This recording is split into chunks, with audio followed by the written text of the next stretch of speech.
بسم اللہ الحمد للہ والصلاة والسلام علی رسول اللہ وعلی آلہ وصحبہ ومن والاه اللهم انفعنا بما علمتنا وعلمنا ما ينفعنا وزدنا علما رب اشرح لي صدري ويسر لي امری واحلل عقدة من لسانی يفقهوا قولی سبحانك لا علم لنا الا ما علمتنا انك انت العلیم الحکیم رب یسر ولا تعسر وتمم بالخیر وبك نستعین اعوذ باللہ من الشیطان الرجیم بسم اللہ الرحمن الرحیم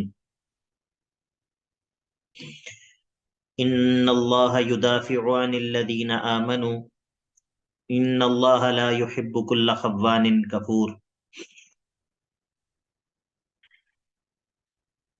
یہاں سے آیت نمبر 39 سے لے کر 58 تک سورت کا تیسرا باب ہے، اور اس باب میں قتال کی ترغیب ذکر ہوگی، اور اسی طرح جو ہے وہ قتال کی علتیں کہ کن وجہوں سے، کون سی وجوہات ہیں جس وجہ سے قتال کی اجازت دی جا رہی ہے، اس کا تذکرہ ہوگا، اور تخویف دنیاوی سابقہ قوموں کی ہلاکت ذکر ہوگی، تسلی ہوگی، اور زجر ذکر ہوگا۔ اس طرح کے مضامین جو ہے وہ اس میں ذکر ہوں گے۔ تو اللہ تعالیٰ فرماتا ہے ان اللہ یدافع عن الذین آمنوا، بے شک اللہ تعالیٰ دفاع کرتا ہے ان لوگوں کا کہ جو ایمان والے ہیں۔ اللہ تعالیٰ ان کا دفاع کرتا ہے، ان کی حفاظت کرتا ہے۔ معنی یہ ہے کہ جس طرح پیچھے ذکر ہوا کہ حج کے لیے نکلو، حج کرو، یا اسی طرح جو آگے جہاد کا حکم ذکر ہو رہا ہے، تو ایمان والے جب ان امور کی ادائیگی کے لیے نکلتے ہیں تو اللہ تعالیٰ جو ہے وہ ان کا محافظ ہوتا ہے۔ ان اللہ یدافع عن الذین آمنوا ان اللہ لا يحب كل خوان کفور، بے شک اللہ تعالیٰ محبت نہیں رکھتا ہر خیانت کرنے والے اور ناشکرے سے۔ خوان بہت خیانت کرنے والا، اور کفور ناشکرا، اللہ تعالیٰ کا ناشکرا۔ ان اذن للذین یقاتلون بانہم ظلموا وان اللہ علی نصرہم لقدیر، اجازت دی گئی ہے، اذینا اجازت دی گئی ہے، کس چیز کی اجازت دی گئی ہے؟ لڑائی کی۔ ٹھیک ہے، یہاں پر یہ ذکر نہیں ہے، فعل مجہول ہے،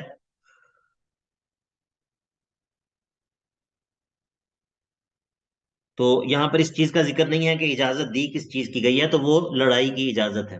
اذن للذین یقاتلون، اجازت دے دی گئی ہے ان لوگوں کو کہ جن سے لڑائی کی جاتی ہے، جن کے خلاف لڑائی کی جاتی ہے ان کو اجازت دے دی گئی ہے۔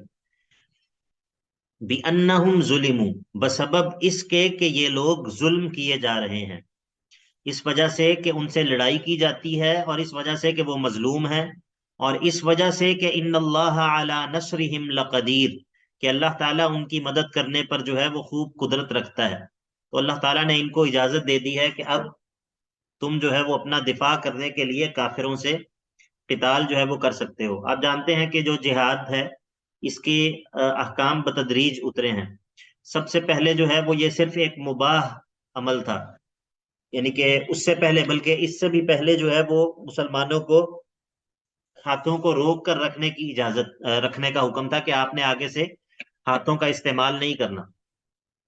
پھر ایک وقت کے بعد جو ہے وہ مسلمانوں کو اپنا دفاع کرنے کے لیے لڑائی کرنے کی اجازت ملی، اور اس کے بعد جو ہے وہ پھر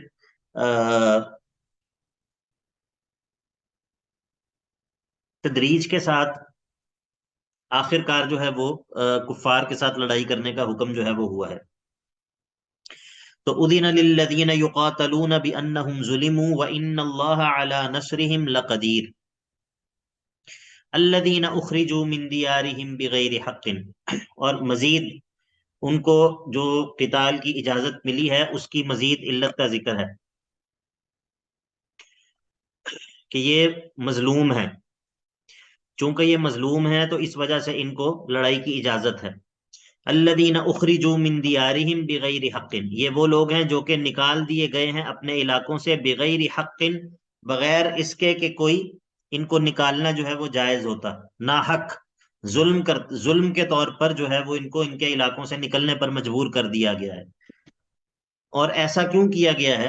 الا ان یقولوا ربنا اللہ، اس کے سوا ان سے دشمنی کی کوئی وجہ نہیں ہے کہ یہ کہتے ہیں کہ ہمارا رب اللہ ہے، اس کے علاوہ جو ہے وہ ان سے جھگڑے کی کوئی وجہ نہیں ہے۔ الا ان یقولوا ربنا اللہ۔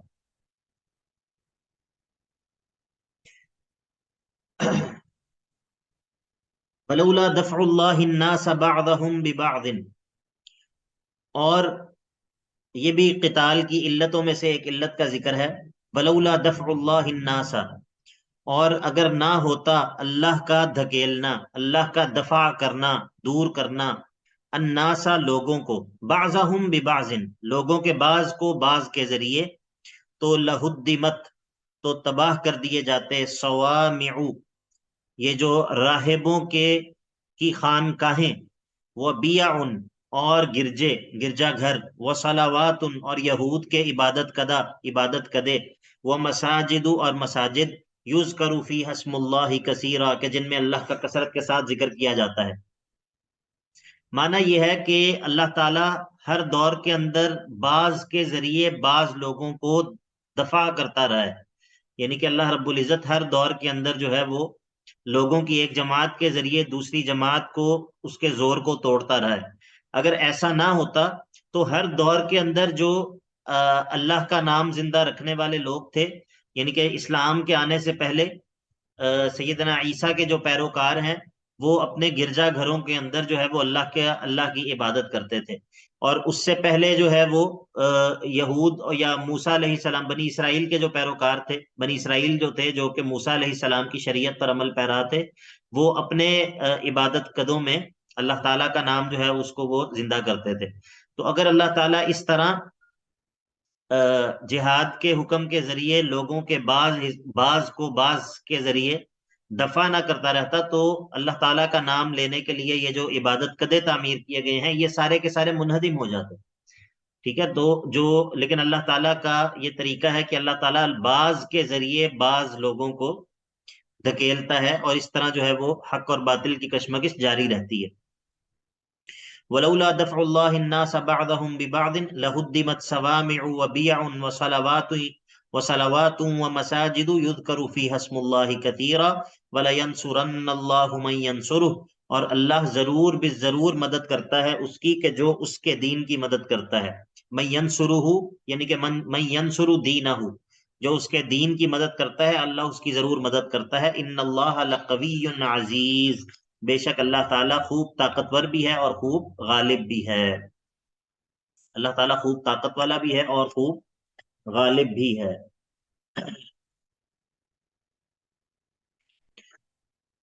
سورۃ الاعراف نکالیں ذرا، آیت نمبر 126۔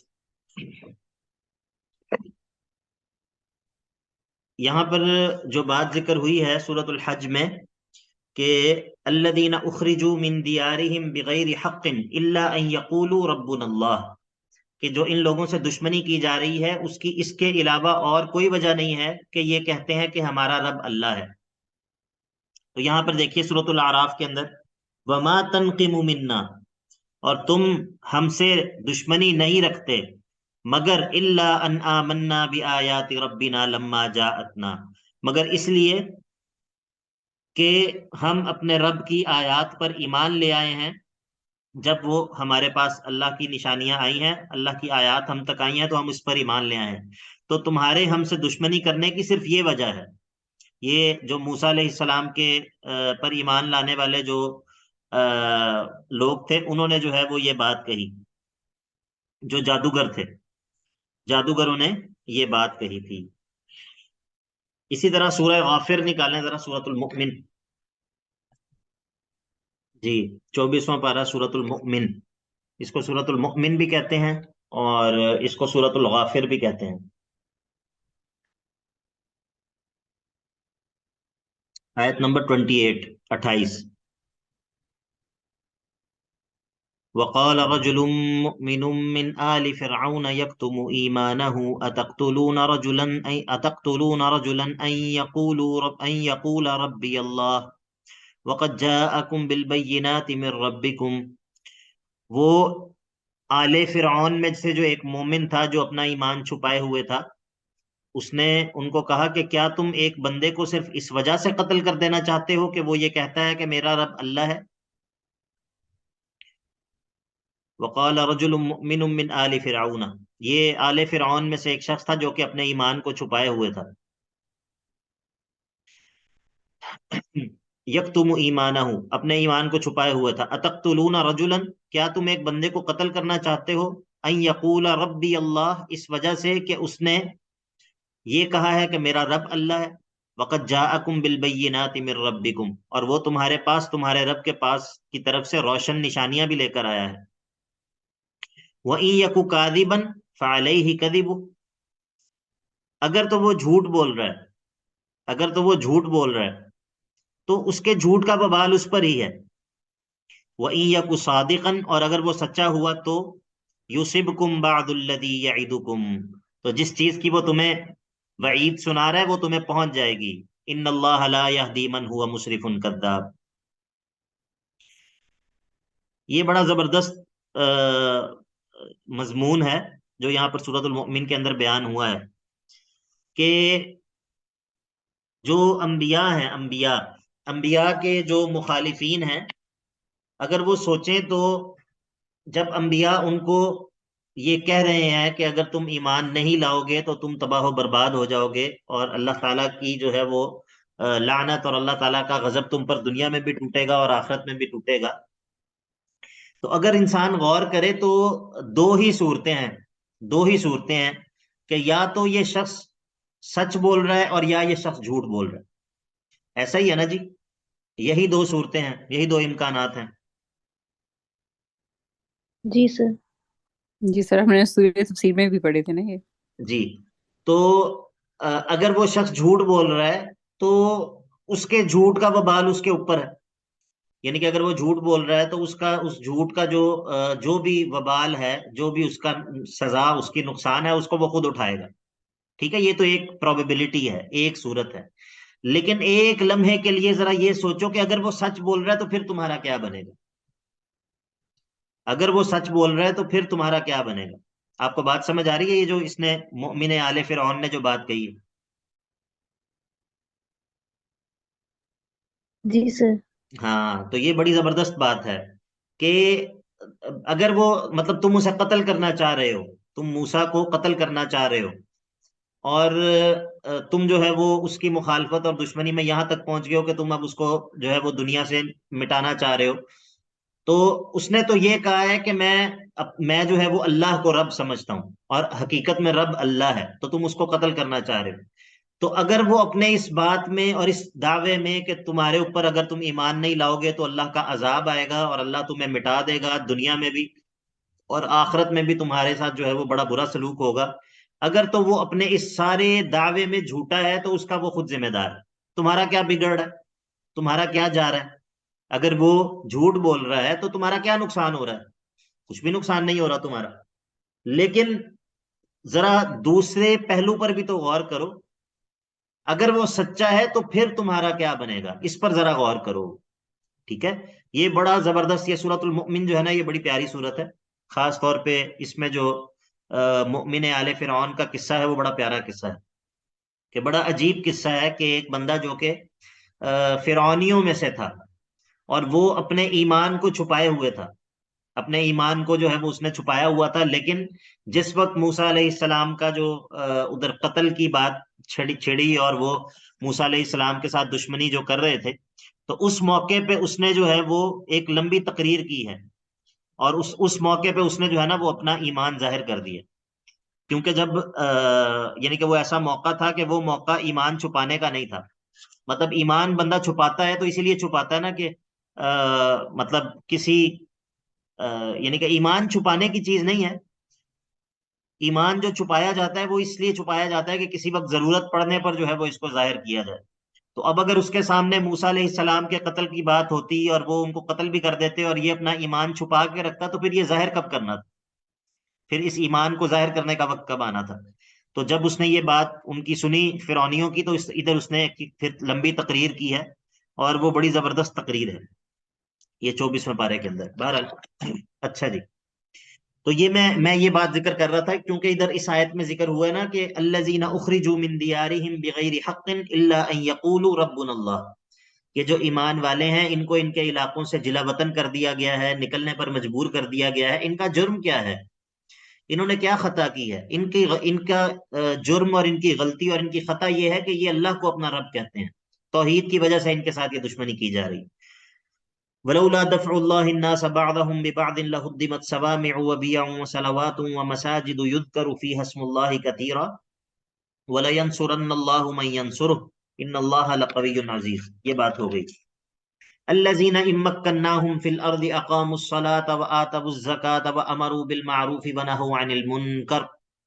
یہ جو مجاہدین ہیں، جو جن کو جنگ کرنے کی اجازت دے دی گئی ہے اللہ کے راستے میں، چونکہ ان پر ظلم کیا جا رہا تھا، ان کی صفات یہ وہ لوگ ہیں کہ الذین ان مکناہم فی الارض، یہ وہ لوگ ہیں کہ اگر ہم ان کو زمین کے اندر تمکین دے دیں، اگر ہم ان کو زمین کے اندر طاقت اور سلطنت اور سلطہ جو ہے وہ ہم اگر ان کو عطا کر دیں، تو یہ کیا کرتے ہیں؟ ان کے بڑے بڑے جو کام ہوتے ہیں وہ یہ ہوتے ہیں کہ اقام الصلاۃ، یہ نماز کو قائم کرتے ہیں، وآتوا الزکاۃ، یہ زکوٰۃ کو ادا کرتے ہیں، اس کا نظام جو ہے وہ قائم کرتے ہیں، وہ امروا بالمعروف، اور معروف کا حکم دیتے ہیں جس کو شریعت نے معروف کہا ہے.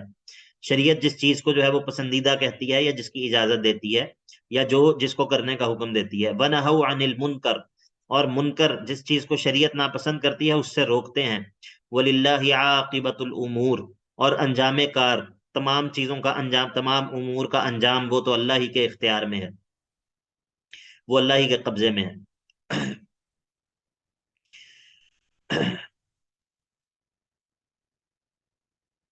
الذین ان مکناہم فی الارض، یہ تمکین جو ہے یہ اللہ رب العزت دیتا ہے. تمکین اور زمین کے اندر جو سلطنت ہے، زمین کے اندر بادشاہت ہے، یہ اللہ رب العزت دیتا ہے. اور انبیاء جو ہیں وہ فی اصلی ہی، فی ذاتی ہی اس چیز کی کوشش نہیں کر رہے ہوتے کہ مجھے حکومت مل جائے. انبیاء کی جو اصل دعوت اور اصل جو جدوجہد اور کوشش ہوتی ہے وہ حکومت حاصل کرنے کی نہیں ہوتی. ان کی اصل دعوت جو ہوتی ہے وہ توحید کی ہوتی ہے، اور اللہ ایمانیات کی دعوت ہوتی ہے، اور آخرت کے عقیدے کی دعوت ہوتی ہے. یہ وہ بنیادی دعوت ہوتی ہے جس کی طرف وہ بلا رہے ہوتے ہیں. ہاں کبھی اس دعوت کے نتیجے میں ان کو اللہ تعالی زمین میں تمکین دے دیتا ہے اور کبھی نہیں دیتا. ٹھیک ہے، بات سمجھ آ گئی آپ لوگوں کو؟ جی سر. ٹھیک ہے، تو یہ ایک معروف غلط فہمی ہے، معروف غلط فہمی ہے کہ دین کا جو اصل مقصود ہے وہ حکومت کا حصول ہے. دین کا جو اصل مقصود ہے وہ کیا ہے؟ حکومت کا حصول ہے. حالانکہ یہ بات درست نہیں ہے. اور انبیاء کی جو جد و جہد ہے وہ بھی اس مقصد کے لیے نہیں ہوتی رہی. انبیاء میں سے کتنے ایسے ہیں کہ جن کو حکومت حاصل ہوئی ہے، اور کتنے ایسے ہیں جن کو حکومت حاصل نہیں ہو سکی؟ بتائیے.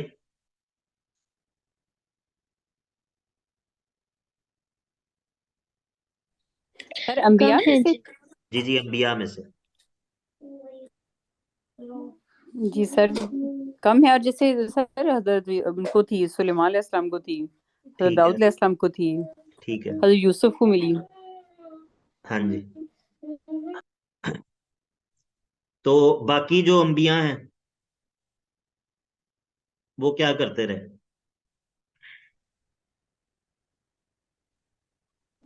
سارے بہت بہت ساروں کو نہیں بھی ملی نا، ہاں جی، بہت ساروں کو نہیں تو ملی. تو اپنی کیا ایک وہ جماعت کو لے ناکام، کے چلتے تو رہے. کیا وہ ناکام رہے اپنے مشن میں؟ نہیں سر وہ اپنے مشن میں کامیاب تھے. ہاں، تو مطلب یہ ہے کہ ان کا مشن یہ نہیں تھا کہ ہم نے حکومت حاصل کرنی ہے. ٹھیک ہے، تو یہ ایک بہت بڑی غلط فہمی ہے، اور یہ ہمارے دینی حلقوں کے اندر بہت زیادہ پھیل چکی ہے بدقسمتی سے، کہ دین کا جو اصل مقصد ہے وہ حکومت کا حصول ہے. ٹھیک ہے، اور پھر اس مقصد کے لیے جو ہے نا وہ بڑی خوبصورت اصطلاحات بھی وضع کر لی گئی ہیں. جیسا کہ ایک اصطلاح ہے اقامت دین، اقامت دین کی جدوجہد. اقامت دین کی جدوجہد کتنا اچھا لفظ ہے. کہ دین کو قائم کرنے کی جد و جہد، یہ اسی طرح ہے جس طرح معتزلہ کی ہم نے پڑھے تھے نا اصول خمسہ، کہ وہ اصطلاح کا نام تو بڑا خوبصورت ہوتا ہے، اب توحید، عدل، امر بالمعروف و نہی عن المنکر، کتنی اچھی اصطلاحات ہیں، لیکن اس کا معنی کیا ہے؟ وہ کہتے ہیں نا کہ dual is in the details, مطلب مسئلہ جو ہوتا ہے وہ اس میں ہوتا ہے کہ اس اصطلاح کا معنی کیا ہے، آپ اس اصطلاح سے کیا سمجھ رہے ہیں. تو اصطلاح تو بڑی اچھی ہے، لیکن اس کا معنی یہ ہے کہ آپ حکومت حاصل کرنے کی کوشش کریں. دین کا اصل کام تو یہ ہے کہ آپ حکومت حاصل کرنے کی جدوجہد اور کوشش کریں، حالانکہ یہ بات درست نہیں ہے. سمجھ آ گئی آپ لوگوں کو؟ جی سر. جی سر. ابھی اس کی زیادہ تفصیل نہیں کی جا سکتی، میں نے اشارہ کیا ہے، اور میرا خیال ہے کہ اشارہ ہی کافی ہے. سر ایک سوال تھا. جی جی. قرآن میں وہ ایک آیت بھی تو ہے نا، اگر یہ لوگ تورات، زبور، ہاں جی، ہاں جی. انجیل کو قائم کرتے وَلَوْ أَنَّهُمْ أَقَامُوا التَّوْرَاةَ وَالْإِنْجِيلَ، تو وہ جی، قائم کرنا پھر کیا تھا؟ وَمَا أُنزِلَ إِلَيْهِم مِّن رَّبِّهِمْ. یہ جی بڑا اچھا سوال ہے کہ وہ قائم کرنا کیا تھا. اگر اقامت دین جو ہے وہ نہیں ہے تو پھر وہ قائم کرنا کیا تھا. اور اس کے علاوہ اور بھی ہے، وَأَنْ أَقِيمُوا الدِّينَ وَلَا تَتَفَرَّقُوا فِيهِ. تو سوال یہی ہے کہ اس کا معنی کیا ہے، وَأَنْ أَقِيمُوا الدِّينَ وَلَا تَتَفَرَّقُوا فِيهِ؟ اگر یہ مکہ کے اندر یہ آیت نازل ہوئی ہے تو اللہ کے نبی علیہ الصلوۃ والسلام نے اس کا کیا معنی سمجھا ہے؟ کیا یہ اقامت دین کا وہ معنی جو کہ ہمیں بتایا جا رہا ہے کہ حکومت حاصل کرنے کی جدوجہد اور کوشش، کیا اس کا معنی یہ ہے، یا اس کا معنی یہ ہے کہ دین کے تمام احکام کو، دین کے جتنے بھی اوامر ہیں، جتنے بھی نواہی ہیں، ان کو ادا کرنا؟ مثال کے طور پہ اب اگر نماز کا ٹائم ہے اور میں اٹھ کر نماز ادا کرتا ہوں، اور اگر جو ہے وہ میرا مال جو ہے وہ نصاب کو پہنچ چکا ہے اور میں اپنے مال سے زکوٰۃ کو ادا کرتا ہوں، اگر میرے سامنے کوئی شریعت کی خلاف ورزی ہوتی ہے، میں اس پر جو ہے وہ نہی عن المنکر کرتا ہوں، یہ سب کے سب کام اقامت دین کے اندر شامل. یعنی کہ جس کو آپ دین کہتے ہیں، جو دین ہے، جو کہ توحید سے شروع ہوتا ہے، جس کی بنیاد توحید ہے، اور پھر اس کے اندر سارے اللہ تعالیٰ کے اوامر اور نواہی ہیں، ان تمام اوامر اور نواہی کو انسان کا اپنی استطاعت کے مطابق ان پر عمل پیرا ہونا، یہ اقامت دین ہے. ٹھیک ہے، یہ وہ وَأَنْ أَقِيمُوا الدِّينَ وَلَا تَتَفَرَّقُوا فِيهِ جو ہے وہ یہ ہے کہ تم پورے دین پر عمل پیرا ہو. اس کا یہ معنی نہیں ہے کہ تم جو ہے وہ تمہارا بنیادی مقصد یہ ہونا چاہیے کہ تم حکومت حاصل کرنے کی جدوجہد کرو. اس کا یہ معنی نہیں ہے، نہ لغت کے اعتبار سے اور نہ ہی اس لفظ کا جو ہے وہ یہ معنی بنتا ہے. لیکن وہ ایک لفظ کے ایک خاص معنی کو اتنا زیادہ ریپیٹ کیا جاتا ہے، اتنا زیادہ ریپیٹ کیا جاتا ہے کہ جس طرح وہ ہم نے اصول التفسیر میں پڑھا ہے کہ بعض دفعہ لوگ ایک خاص نظریہ بنا لیتے ہیں، ایک خاص نظریہ بنا لیا، پھر قرآن مجید کی آیات سے اس نظریے کو ثابت کرتے ہیں.